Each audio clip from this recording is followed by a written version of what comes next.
Good evening. It's January 6, 2025, and I'm speaking with Mr. John J. Jeckovich. How are you doing today, Mr. Oh, very good, very good. Thanks. Mr. Jeckovich was born in 1925, and we're knocking on the door of 100. How are you feeling today, Mr. Feel good, I feel good, feel We good. had a special visitor today. Oh, Amber? Yeah, Amber is a sweetheart. Well, she puts in some time visiting you. She really likes your company. Yeah. She really likes your company. So I'm glad you had a chance to visit with Amber again, and it was a good day for you. How are you feeling today? I feel good, I feel all right, I feel good. You're looking chipper. So Mr. Jeckovich is a decorated World War II veteran from Company H, the 2nd Battalion of the 291st Regiment of the 75th Infantry Division of the U.S. Army during World War II. Mr. Jeckovich lives by the motto, "Be kind to strangers, you'll never know when you'll be entertaining an angel." Today we're going to speak about some parts of Mr. Jeckovich's book, titled Their Mother's Sons, about when Mr. Jeckovich opened up a laundromat. Oh, yeah. Could you tell us briefly about that? Laundromat was on 2nd and Niagara Street. In Niagara Falls, New York. Yeah, self-help. Open 24 hours a day. No lights were turned off for 18 years. So the door was never locked. Door was never locked. An interesting and fun fact, you could throw a stone and hit the actual falls, and nights when you check on the store, You could hear it. hear the roar of the falls. Yeah, you could hear it, yeah. Didn't you hear the roar of the falls? And back then, Niagara Falls was a city. It had a population of in excess of 50,000, and it was also a great tourist town, noted for being the honeymoon capital of the world. Yeah, correct? yep. That was gone too. They lost that too. Yeah. They lost that too. Now Niagara Falls is a small population, 10 to 14,000, and its status remains now as a village, no longer a city. So how did the laundromat work out? Laundromat, I had it for 18 years, it worked out good. I was happy there. I enjoyed it, yeah. Good people. Did your new wife, Delphine Stulak Jeckovich, work it? No, she didn't work there, no. Did she go there on occasion and check? Well, she go there occasionally, yeah. Tell us how, when you do the family's clothes at your laundromat, what preparations you would make. For what? When you did your own clothes there, your own family's clothes when you washed and dried. Well, I put do not start tag on them. So you would clean off the. Number is 15, 16, 17, 18, 19. I sterilize them. You can use them. And then you put do not start. So when Delphine came with the clothes, they're spick and span for her. Yeah. And you had a lot of nice customers, right? Oh, the nice customers from all over. Wheatfield, Buffalo. We had a clean place. It was spotless. That's why people came from near and far. Occasionally, by accident, people would drop a pillow in there, and that made a real mess. Oh, yeah. How long did it take you to clean that up? Probably half a day. Yeah. They're all nice people there, weren't they? Yeah, the only problem I had was with DeLuca. Now, who is DeLuca? DeLuca was a so-called minister, and I rented a store for them. I remodeled the store. The store used to be a, what the hell was it, a... Furniture store? No, it was the furniture store, but it was shut down for years, and I remodeled it and everything else. It was shut down for years? Yeah, it was shut down for years, yeah. Wow. And then he wanted $150 a month for rent, and I said, okay, I'll take it. But then when we got in, he started seeing we were so successful. He said, "You got to raise that up because you put iron beams down cellar. I was going to use that for I was using that for a cafeteria in the stupid cellar." And it sat vacant for a long time. Yeah. So he was just full of greed. Yeah, well, he was a minister and he screwed everybody. Yeah, watch out for those ministers, boy. Especially when they tell you they're religious. You know, you're really well screwed to hear that. So his name was DeLuca, and he got consumed by greed. He seen you're doing well, so he wanted to get more money. I enjoyed the laundromat, though. I enjoyed it. I liked it. Well, that was a great little business you had there, and a great business. So I contacted a Bill Bennett. Who's a Bill Bennett? Bill Bennett? Bill Bennett. What do you have to do with the laundromat? Oh, he's the one he was the salesman for the laundromat. Okay. I contacted a Bill Bennett for information regarding a laundromat package I became aware of through the local newspaper. So they were advertising, looking for someone to sell a laundromat to. Yeah. Okay. I talked to him for several times over the phone, and each time he presented his package with much eloquence and determination.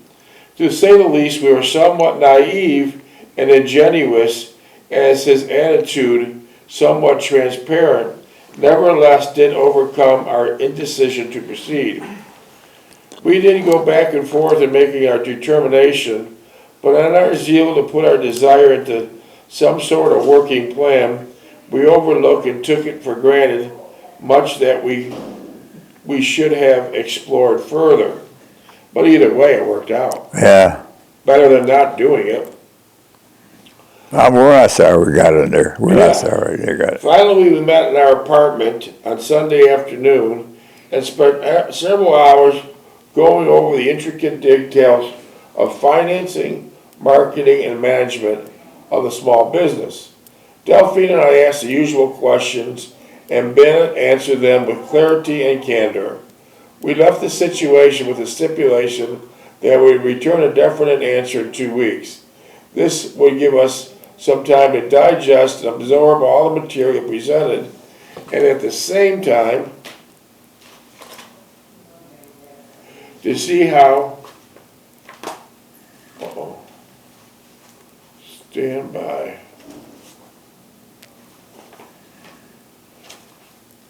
Stand by. At the same time, okay, hold on.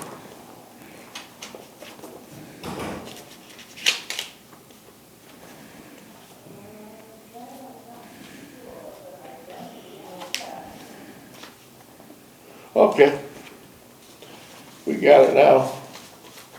At the same period in which to contemplate in our minds which was best for us. It was a difficult decision to arrive at, a lot more difficult than we anticipated. Neither one of us had any real business experience, and we knew less about the unattended laundry business. So it was a 24-hour laundry, self-serve, right? Yeah. Okay, that's nice. There was no one to seek out or relate to our misgivings, as well as our positive attitude regarding the entire situation.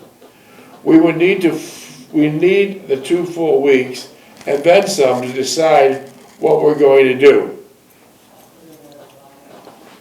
Duplex. Okay, go ahead. What's that? I said duplex, giant wash. Duplex, giant wash, correct. It was our first feeling of apprehension and an omen of the things to come. The trepidation and concern would be with us for the next 6 years until we finally put the whole concept of the entrepreneurial spirit to rest. Delphine finally approached Mother on what we were in the final stages of accomplishing. While Mother was not wildly regarding our venture, she was by the same token not exactly effervescent when she became fully aware what we were attempting. She did not elaborate on it to Delphine, and Delphine did not press her. When Mother confronted me on the subject, she was a little more candid in her assertions. You got lots of money in the bank? Yeah. This is your mother. Yeah, it's my You mother. hear? You got lots of money in the bank from paying the little rent you've been paying. Oh, yeah. Doesn't she something? Yeah. Were her first pronouncements to me. I knew it would be a little difficult for her, and my fears were beginning to realize. The week we made her, so you're trying to start a new business, and she says, you got all this money? Yeah. Oh, Lord help her. The week we made our first decision to go ahead with the project, I was down in the basement. Mother and Delphine were in the kitchen having tea. They had tea a lot together? Yeah. Yeah. It was on Tuesday evening before my first midnight shift, and the entire event could not come out in a more inopportune time. Bennett on the following, I was to meet Bennett on the following Sunday. At that time there, would sign a formal contract for the laundromat package in excess of $25,000, including installation. We had been working on it for a month and is in final stages of completion. We had found, we're making a medieval castle now on the side. We had found a picture of a medieval castle in the Encyclopedia Britannica. Isn't that something? And we're in the process of replicating it. So you're making a castle for a school of a replica castle, and you got your information from the Encyclopedia Britannica. Yeah, that was for school. Yeah, for the kids' school. Yeah. Wow. Where happened to all Encyclopedia Britannica? Oh, yeah. Yeah, what happened? There was a whole set. Do you still have them? Well, I don't know where it's at. I don't know where Do it's you at. remember moving when you sold Orleans Avenue? Do you remember moving? You brought them or no? Yeah, I put the stuff. Put all the stuff in boxes. I labeled them and everything. Got the semi to pick them up, and they were there the next day. I could hear Mother and Delphine talking in the kitchen. So you're downstairs working on a castle, Yeah. and Mother and Delphine are upstairs, up the next floor, Yeah. having tea. I could hear Mother and Delphine talking in the kitchen, and I could make out bits and pieces of their conversation. I heard the word money mentioned several times. My mother, huh? Let's see. Also, a foolish idea. Yeah. Wow. Wow, wow, wow. So let's see. There you go. Was recounted by Mother at different times. I did not hear much from Delphine. I imagine she felt rather uncomfortable in the midst of Mother rolling the obvious resentment at what we were doing. I was relieved that I was in the basement, only a distant bystander, even though the bulk of the conversation concerned me. Delphine had gone upstairs. Delphine had gone upstairs so I could hear Mother's deadbolt snap on the kitchen door. Oh, God. Know what? It said Delphine had gone upstairs as I could hear Mother's deadbolt snap in her kitchen door. Oh, yeah. She was not staying downstairs to watch television with Mother as she usually did. So Delphine usually sat with Mother and watched TV. Yeah, yeah. Like what kind of shows? Lawrence Welk, Bill Pastel was all-girl orchestra, and who's the other one? Played the accordion. Okay.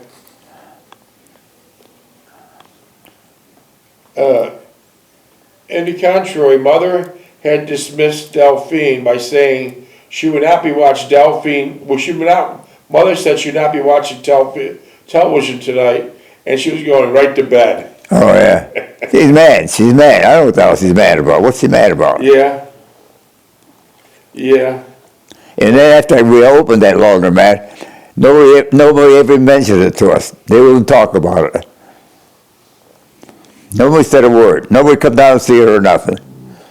Yeah, a lot of people don't realize if they're not entrepreneurs, usually when you're in the beginning stages of opening any type of business, friends and relatives are usually the worst. They'll discourage you not to open. And we're reading this right here with Mr. Jeckovich's mother giving him a hard time about the idea. And then Mother said for Delphine to go upstairs, and she locked the kitchen door because she couldn't. She said she wasn't going to watch TV tonight. She was pissed off at me, and then took it out on Delphine. Yeah. However, I'm still cleaning up the basement, meaning you, and I heard the television go on Mother's living room, and I knew this was the first major confrontation with Mother. Yeah. So she told Delphine, go upstairs. She locked the kitchen door. She told Delphine, I'm not going to watch TV. I'm going right to bed. And right after that, she watched TV. Yeah. And she was angry. That's what they pull. That's what they pull. She was angry. Yeah. Delphine was visibly upset when I arrived upstairs, and she went about preparing the children for bed. We did not talk about it in any depth, but waited until the children were in bed and asleep. We sat down and discussed it briefly. I left for work. It upset me to leave her in that state of mind. So right after that, you have to leave for work around midnight, right? Yeah. I knew she would brood about it until she fell asleep and feel bad about it in the morning. Poor Delphine. Yeah. There was not much we could say at this juncture, but we're still adamant and following through with our original plan, despite Mother's objections. Wow. Well, they didn't understand. I left for work that night dejected and full of uncertainty regarding our position. I was especially distressed at Delphine's anguish and dishevelment at Mother's response, and I did not want to leave her all alone that night. So didn't get the business open yet. That's just going through your mother in the beginning stages. Yeah. The formative stages. Yeah. The dreaming stages. I thought our persistence all night, and it had bothered me the most, was Delphine being exposed to Mother's unalterable disposition. So Mother's kind of showing some of her true colors. Yeah, she acted up. Yeah. Mother would pout now for several days. Wow. She would not talk. Yeah, Mother would pout now for several days, thinking she would get her way and we would give in to her sullenness. So she wouldn't be talking, so you're thinking you'd change your mind about opening up the laundromat. Minutes, please? Wow, that was an ordeal just to get to stage part one. Yeah. 12 minutes. Okay, let's see what happens now. When I got home that morning, Delphine was up, sitting in the kitchen, looking grim and troubled. It seems she had gone downstairs to have coffee with Mother before she went to work, and Mother ignored her knocking on the kitchen door. So the next morning, Delphine went down, knocked on the kitchen door. She didn't answer. But Mother won't answer. Yeah. And Delphine would be down there every morning. Yeah. Wow.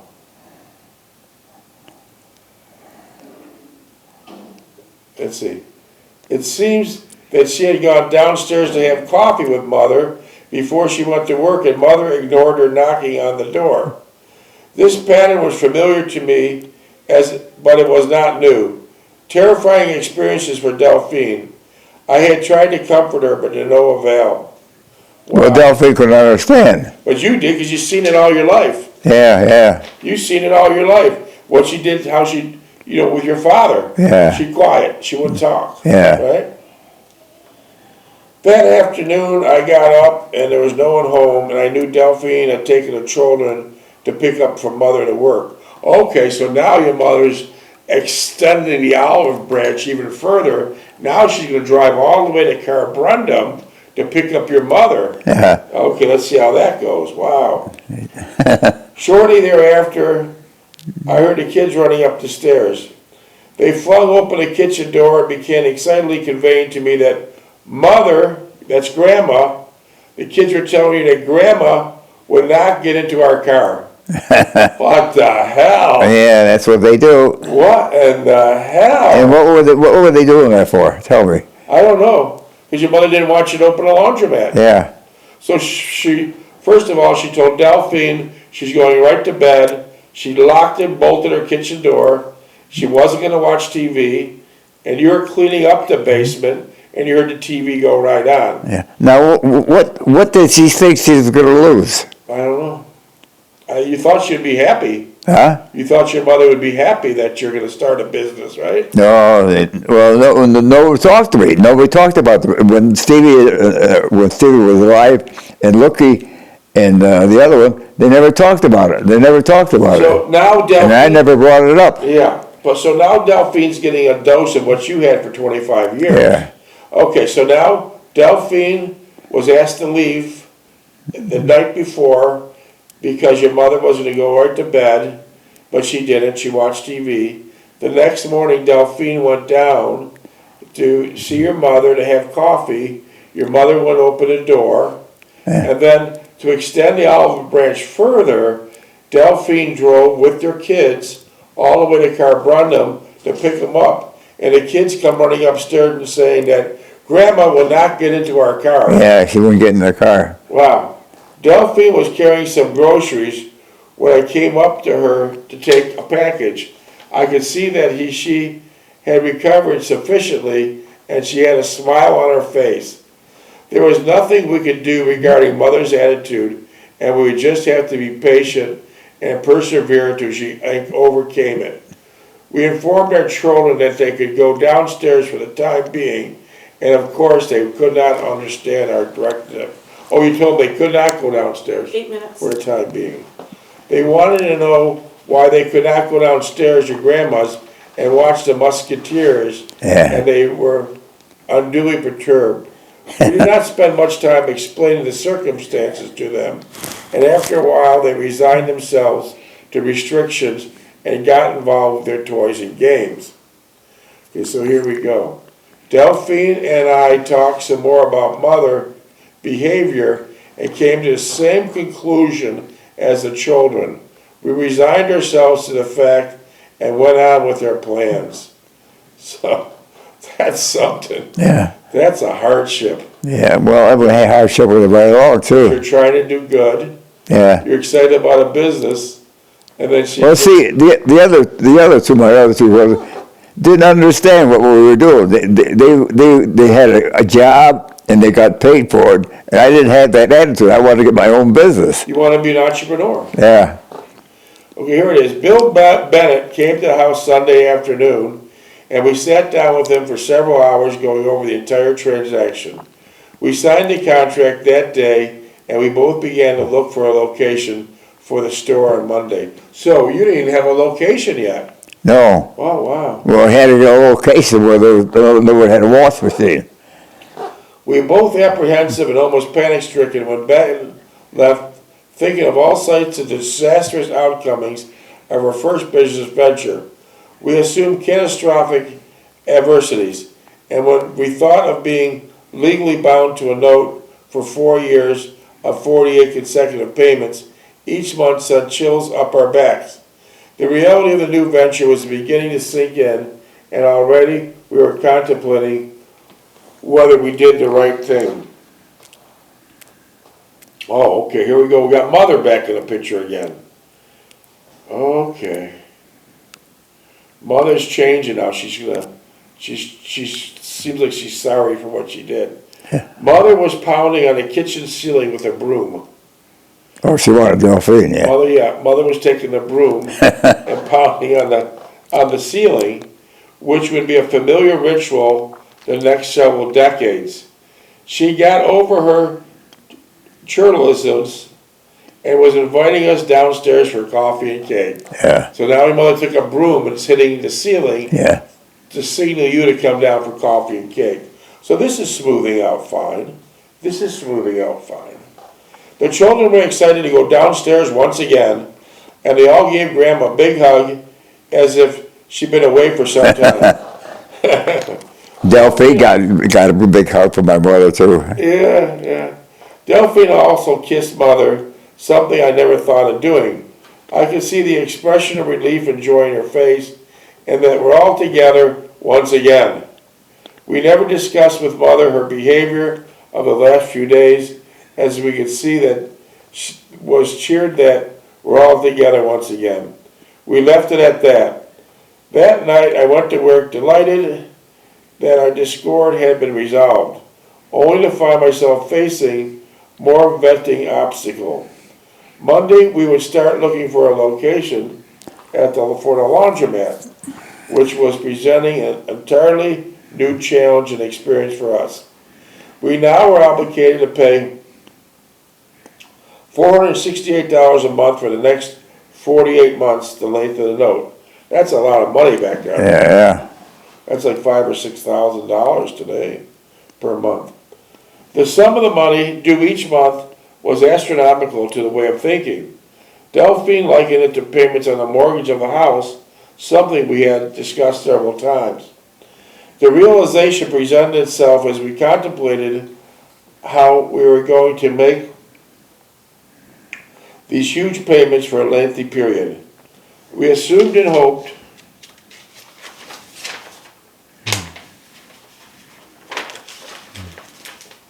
the money would be coming from the business, which it eventually did, right? Yeah. So you didn't have to actually take out any of your money, you said? No. Because it came from the proceeds, right? Yeah. Well, that was a good business decision. Oh, yeah. It was a good business Well, decision. the location was good, too. Yeah. For it would definitely strain our family budget if we were to pay them directly. I was hard pressed to justify such monetary obligations. Minutes, please? But Delphine only dismissed it as inconsequential, presenting no problem. 3 minutes? 3.5. Presenting no problems or hardship.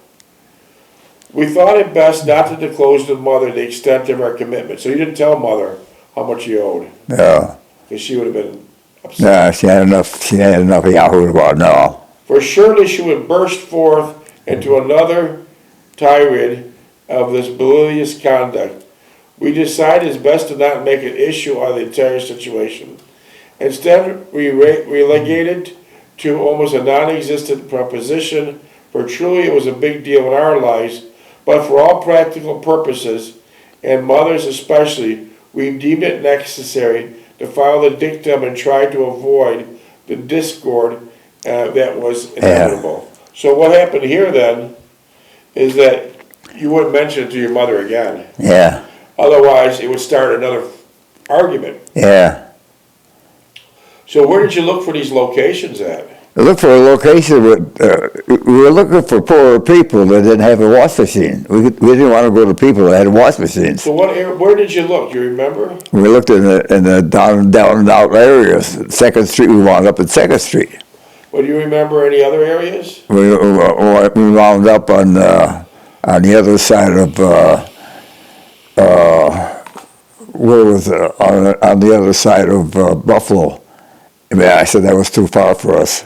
Yeah, that'd be a job itself. Yeah, it'd be a job. And plus you didn't know that area. Plus in the wintertime, yeah. Yeah, that'd be a job itself. Just So we finally got a spot, and the store had to be remodeled. And we talked to the local, we set a price of $125 per rent a month. Oh. And remodeled the store. What did it look like when you first entered it? Well, it was inactive for 10, 20 years. They didn't do nothing in it. Did they have the big pane glass windows out front? Yeah, it had pane glass. It had a big storeroom in front, and there was two rooms in the back. I used one room for a workshop and for tools and that, and the other one was for stuff that we need the laundromat. What did the place look like inside? Was there a lot of junk being stored there? Oh yeah, we had to clean it all out. What kind of stuff? What kind of junk? In the store, stuff that he had laying around. It had cars, cupboards in there, had clouts in there. So what'd you have to do? Rent a truck and take them to the dump? No, had to get a truck and dump it in the stupid dumper. Wow. So you started off with that store in really bad shape. 30 seconds. Well, the store was in bad shape. And Yeah, but that was our ideal store. did Delika help you financially with the improvements? Who? DeLuca. No, he didn't want to know nothing. So it came out of your pocket, so. Yeah. He was a Reverend DeLuca.